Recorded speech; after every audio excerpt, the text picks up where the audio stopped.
नमस्ते, मेरा नाम है याज्ञवल्क्य। छत्तीसगढ़ चुनावी खुमार में डूबा हुआ है। मैं इस समय बीजेपी कार्यालय में हूँ। बीजेपी कार्यालय में बीजेपी प्रदेश अध्यक्ष का कक्ष है। ये भारतीय जनता पार्टी की रणनीति क्या है, किस तरीके से बीजेपी छत्तीसगढ़ में अपने उस 15 साल के गढ़ को वापस पाने की कवायद कर रही है, चुनौती क्या है। बेहद व्यस्ततम समय, क्योंकि इस समय अरुण साव जो बीजेपी के प्रदेश अध्यक्ष हैं हमारे साथ हैं, लेकिन मैं उन्हें खींच लाया तब जबकि प्रत्याशी और दावेदारों की भीड़ उन्हें घेरे हुए थी कि सर हमारा आवेदन पर विचार कर लीजिए। साव जी, आपकी व्यस्ततम समय में आपने समय दिया, शुक्रिया। शुरुआत इस बात से कि सबसे टफ सीट बीजेपी के लिए कौन सी है कि बीजेपी को लगे ये जीते तो मज़ा आया। देखिए, भारतीय जनता पार्टी हर चुनाव को चुनौती के रूप में स्वीकार करती है और चुनाव में हम गंभीरता से जाते हैं। हर चुनाव जीतने की तैयारी है, जीतने की मानसिकता से लड़ते हैं और इसलिए हर एक सीट हम पूरी ताकत से लड़ेंगे, पूरी गंभीरता से लड़ेंगे और जीतने की मानसिकता से लड़ेंगे। ये तो बेहद टिपिकल पॉलिटिकल आंसर हो गया। ठीक है, चलिए, सवाल के जवाब में शायद कहीं अंतर आ जाए, जवाब आ जाए। अभी आपने 21 सीटें डिक्लेयर की हैं। अगली जो सूची आनी है, इन 21 सीटों से कितना अलग वो नई सूची होगी, उसमें क्या केंद्रीकरण होगा? देखिए, अभी 21 प्रत्याशियों की हमने सूची जारी की है। इस सूची में एक तरफ जहां युवा और उत्साही चेहरे हैं, वहीं अनुभवी चेहरे भी हैं और महिलाओं की संख्या भी पर्याप्त है। और आने वाले समय में और सभी वर्गों को समाहित करते हुए एक अच्छी सूची लेकर आएंगे, जीतने योग्य प्रत्याशी लेकर आएंगे। और जैसे मैंने कहा कि चुनाव को चुनौती के रूप में स्वीकार करते हैं, चुनाव गंभीरता से लेते हैं और उसी मानसिकता से हम आगे के प्रत्याशी भी तय करेंगे। जो आपकी पहली 21 की सूची थी उसमें साहू टाइटल खूब नज़र आया है, 4-6 नाम हैं। क्या ये क्रम आगे भी रहेगा? देखिए, अभी सभी वर्ग के लोगों का नाम इस सूची में है और जीतने योग्य प्रत्याशी,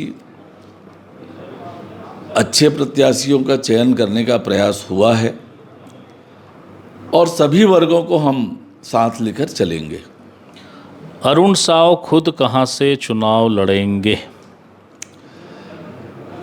देखिए, एक तो प्रदेश अध्यक्ष के नाते सभी 90 विधानसभाओं में चुनाव की तैयारी, चुनाव का काम मुझे करना है। मुझे चुनाव लड़ना है, नहीं लड़ना है, ये पार्टी निर्णय करेगी। पर मैं तो पूरे 90 विधानसभा में चुनाव की तैयारी और कार्यकर्ताओं को उस काम में लगाने का काम कर रहा हूँ। कोई तो मंशा होगी, सेनापति कुछ तो तय करेगा कि ये जो अलग अलग सेनाएं होती थी, कोई घोड़ों की सेना होती थी, हाथी की सेना होती, तो कोई तो सेना होगी जिसमें अरुण कहेंगे नहीं ये मेरा, ये मैं यहाँ। देखिए, प्रदेश अध्यक्ष के नाते सभी 90 विधानसभा सीटों में भारतीय जनता पार्टी दमदारी से लड़े, मजबूती से लड़े और छत्तीसगढ़ में हमारी सरकार बने, इस मानसिकता से पूरी ताकत से मैं लगा हुआ हूँ। चलिए, इस सवाल को अगर मैं ऐसे पूछ दूं कि क्या आपके कहने का मतलब ये है कि अरुण साव चुनाव विधानसभा का नहीं लड़ेंगे? तो मैंने कहा कि मैं सभी 90 विधानसभाओं के चुनाव की तैयारी प्रदेश अध्यक्ष के नाते कर रहा हूँ, पूरी ताकत से, पूरी ऊर्जा से, और छत्तीसगढ़ में भारतीय जनता पार्टी की सरकार बने, इसलिए पूरी ताकत से हम चुनाव के मैदान में हैं। आखिरी 2 सवाल की ओर बहुत तेज़ी से। 14 सीटों पे इस समय कुल 15 पे थे, पर आज 14 पे है बीजेपी। ये जो विधायक हैं आपके, जो इस विपरीत काल में जीत कर आए, इनको अपने टिकट के प्रति कितना आश्वस्त रहना चाहिए? देखिए, भारतीय जनता पार्टी, हमारे विधायकों के परफॉर्मेंस अच्छा है, सब लोगों ने अच्छा काम किया है, पर किन्हें भारतीय जनता पार्टी प्रत्याशी बनाएगी, किस तरह से ये होगा, ये पार्टी की पार्लियामेंट्री बोर्ड तय करेगी और निश्चित रूप से जीतने योग्य सभी लोगों को टिकट मिलेगी। धान, किसान, छत्तीसगढ़ी गौरव, ऐसे कई मुद्दे हैं जो भूपेश बघेल और उनके समर्थक ये मानते हैं कि यहाँ पर एक मानक मापदंड है, एक लंबी लकीर खींची गई है। बीजेपी की अब तक कोई स्ट्रेटजी समझ नहीं आई है कि धान के मुद्दे पर क्या करेंगे, बोनस की राशि बढ़ाएंगे नहीं बढ़ाएंगे, और भी कई और मसले हैं जिनको लेके बीजेपी चुप्पी है। क्या कोई बड़ी घोषणा का इंतज़ार कर रही है, किसी बड़े वक्त का? देखिए, हम क्या करने वाले हैं छत्तीसगढ़ के लिए, ये तो हमारा घोषणा पत्र जब जारी होगा तब स्पष्ट होगा। पर मैं आपसे ये कह सकता हूँ कि राज्य की भूपेश बघेल की सरकार ने किसानों को एक हाथ से देकर दोनों हाथ से लूटने का काम किया है। किसानों की तरक्की और बेहतरी के लिए कोई काम भूपेश बघेल की सरकार ने नहीं किया है। और आज से नहीं, आज़ादी के बाद से जितने समय भी कांग्रेस की सरकार देश और प्रदेश में रही है, कांग्रेस की प्राथमिकता में गांव गरीब किसान कभी रहा नहीं। याद करिए 2003 से पहले का समय, क्या दुर्दशा थी छत्तीसगढ़ में किसानों की। किसानों के धान पानी में डुबा डुबा कर रिजेक्ट करते थे। उनको अपनी चेक पाने के लिए दर दर की ठोकरें खाना पड़ा था। कैसे ब्लैक मार्केटिंग होती थी यूरिया की। और किसानों की बेहतरी और तरक्की का काम किसी ने किया है तो भारतीय जनता पार्टी ने किया है। आज छत्तीसगढ़ को केवल और केवल भूपेश बघेल की सरकार ने भ्रष्टाचार का गढ़ बना दिया है। लूट मची हुई है, घोटालों दर घोटाले हो रहे हैं। हर वर्ग को ठगने का काम, धोखा देने का काम भूपेश बघेल की सरकार ने किया है। और आज छत्तीसगढ़ की जनता पछता रही है। और छत्तीसगढ़ की जनता ने तय कर लिया है भूपेश बघेल की सरकार को उखाड़ फेंकने के लिए। निश्चित रूप से नवंबर में भारतीय जनता पार्टी की सरकार बनेगी और छत्तीसगढ़ एक बार फिर खुशहाली की ओर बढ़ेगा, तरक्की की ओर बढ़ेगा।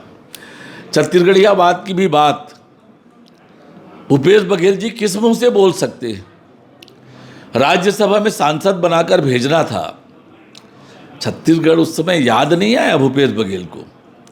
3 ऐसे लोग जिनका छत्तीसगढ़ से कोई नाता नहीं है। छत्तीसगढ़ महतारी की कोख सुनी हो गई थी उस समय। छत्तीसगढ़ का प्रेम कहाँ गया उस समय?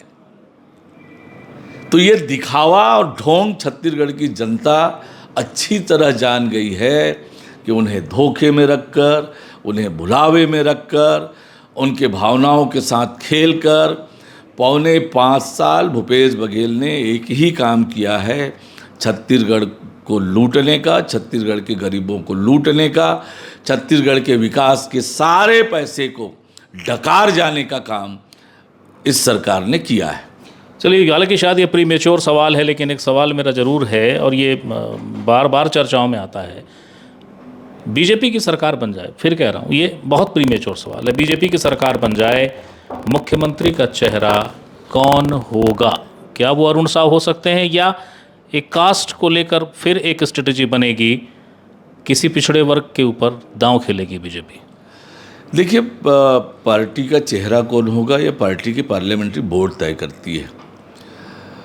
पर प्रदेश अध्यक्ष के नाते सभी कार्यकर्ताओं को साथ लेकर, सभी नेताओं को साथ लेकर, हमारा एक एक कार्यकर्ता, हमारे सभी नेता भारतीय जनता पार्टी का झंडा लेकर, कमल का निशान लेकर चुनाव के मैदान में है। सरकार बनाना हमारी प्राथमिकता है। ये छत्तीसगढ़ को बचाने का चुनाव है। जिस दिशा में भूपेश बघेल की सरकार छत्तीसगढ़ को ले जाने का काम कर रही है, वो छत्तीसगढ़ के साथ अन्याय हो रहा है। और इसलिए छत्तीसगढ़ को बचाने के लिए छत्तीसगढ़ में राज्य की भूपेश बघेल की सरकार को उखाड़ फेंकना, भारतीय जनता पार्टी की सरकार बनाना आवश्यक है। इस दिशा में हम काम कर रहे हैं। 21 में से कितनी सीट जीत जाएंगे आप अपने आकलन में, आपका अपना निर्मम आकलन? 21 में से 21 विधानसभा की सीटें भारतीय जनता पार्टी जीतेगी। हमने ठोक बजाकर हर तरह से बहुत अच्छा प्रत्याशी दिया है।